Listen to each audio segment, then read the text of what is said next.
Jibreel alayhi salam just came to me and he said, doesn't it make you happy that no person sends salawat upon the Prophet ﷺ, no person sends their peace and blessings upon you, except that Allah sends 10 times that peace and blessings upon them.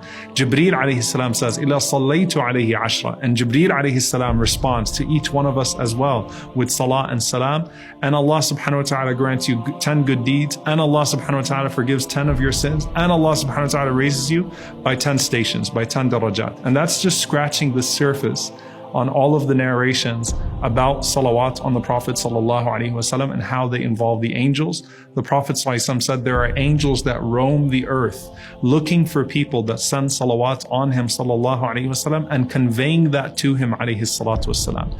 And every single time one of us does that, not only do Allah and the angels pray upon us, but the Prophet ﷺ has a specific angel that informs him that someone has sent salawat upon him, and the Prophet ﷺ responds by name to that salam to each one of us when we do so. Sallallahu alayhi wa sallam. May Allah send His peace and blessings upon him alayhi salatu wassalam.